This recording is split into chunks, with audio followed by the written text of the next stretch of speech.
I found it. The truth behind dopamine. The most controversial chemical on Earth. Some believe that it is the chemical in our body that gives us pleasure. This may be true, but it isn't fully accurate. You see, dopamine helps the brain make a decision based on two things: effort and reward. What do I mean by that? Many people prefer ordering fast food over making a salad on their own. Why? It's easier to get a delicious burger with the click of a button instead of doing the hard work yourself. Dopamine isn't the reward, it's the craving for that reward. It's the motivator behind your decisions. Unless you've been living under a rock, you've already noticed how big corporations brainwash our society. For ages, millions of psychologists have been crafting and selling algorithms that make our brains release more dopamine. All that for money. They gain money and we lose our attention and time. What can we do to stop this? Perhaps dopamine detox comes to mind. What if I told you this method has been flawed all along? What if there was something better? An evolved version?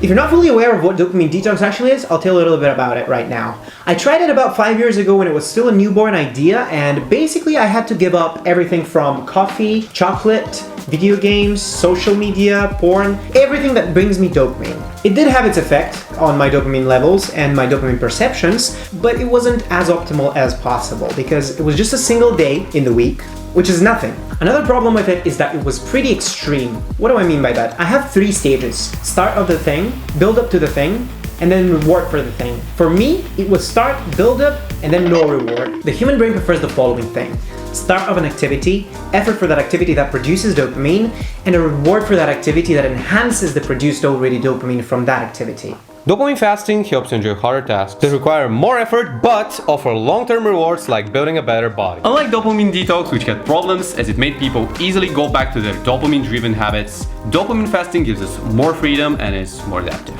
In short, your body develops more dopamine receptors, which in turn makes tasks that felt less rewarding before feel much better. You know what? Only practice can truly show what works best. In the next couple of days, I'll be trying both versions of dopamine detox and share my unbiased opinion on the matter. Just got out of bed. Still haven't made it, as you can see, but just wanted to say that I feel like this is gonna be a piece of cake actually. I've already done it, so it's gonna be easy. This right here is the face of a guy who has no clue what's coming his way. What's more is like my morning routine is like 2 hours long, so I'm gonna have stuff to do in the morning. The only thing I'm worried about though is my coffee. I love my coffee in the morning. I'm not allowed to drink it though during dopamine detox, so let's see. I guess I'm gonna be low energy for the rest of the day.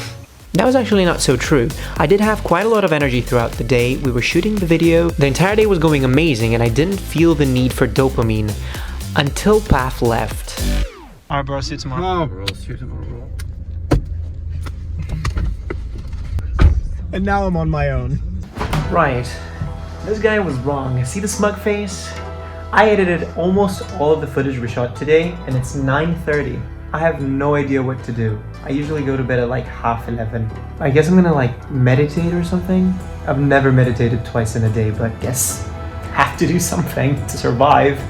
Not allowed to watch any Netflix, not allowed to play any video games, not allowed to go out with friends, no social media, no YouTube, nothing. Because almost anything can count as dopaminergic. I'm just stuck here, either doing work or meditating, which I guess I'm going to do. Dopamine is often misunderstood as the sole cause for disruptive behaviors, but there are other factors at play such as poor habits, the desire for instant gratification, and things like social circles, self-discipline, and even sunlight exposure. The next day, I could clearly feel the effects of dopamine detox. I did things I've been procrastinating for over a month now. Today is my fully alone day. The human brain usually loves social contact, but dopamine detox doesn't allow me to do that, so I am alone the entire day. Let's see how that goes. I'm already starting to feel the effects. The silence is gonna drive me insane. In fact, it didn't drive me insane. Instead, I decided to listen to my body this entire day. This morning, I woke up without an alarm for the first time in a couple of years. Also, I got this weird urge to go out for a fresh breath of air, and I went in nature. I love this view. I love it. I'm just gonna sit here for a couple of minutes. And then I kind of realized I was paying attention to the small things in life. The sun, the birds singing their beautiful song, the peace and tranquility away from society, the pure air of nature. I finally had time to reflect on my own self. It's been a long time since I last felt like that. Not having to care about anyone else. Oh. Why does it have to go both ways? I mean, I am feeling the dopamine from the hard activities, but I'm missing the reward from them.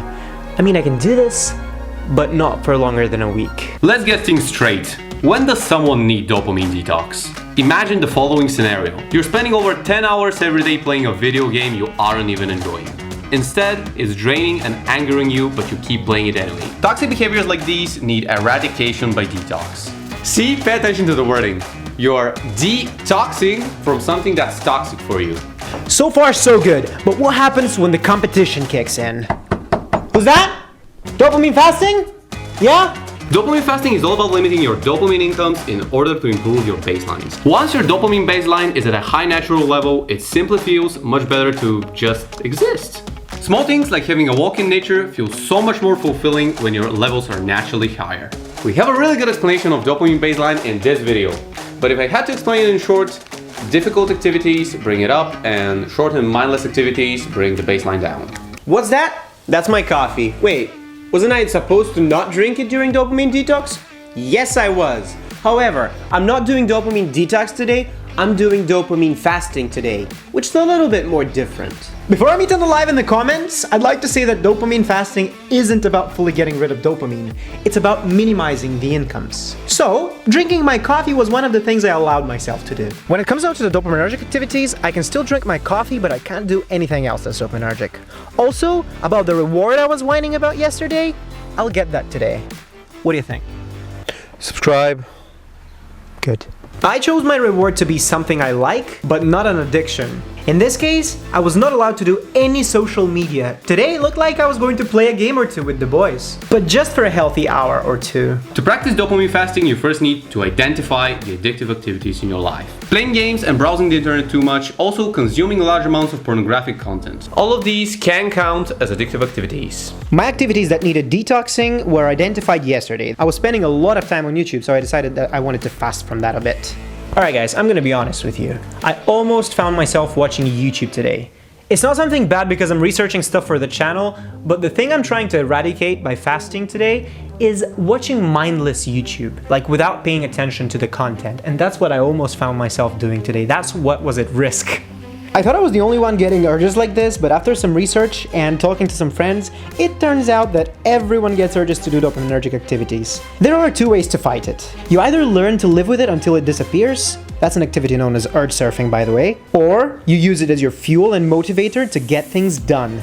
That requires a stronger mentality and a lot more discipline. Alright guys, so today my reward is going out with friends. And guess who's here? The only friend. The only The only friend. The only friend, waiting for the other one. And this guy came around. He's so cute. I was just petting him until now. He's just looking for the other friend, but like... He's so cute. Yo, what's up?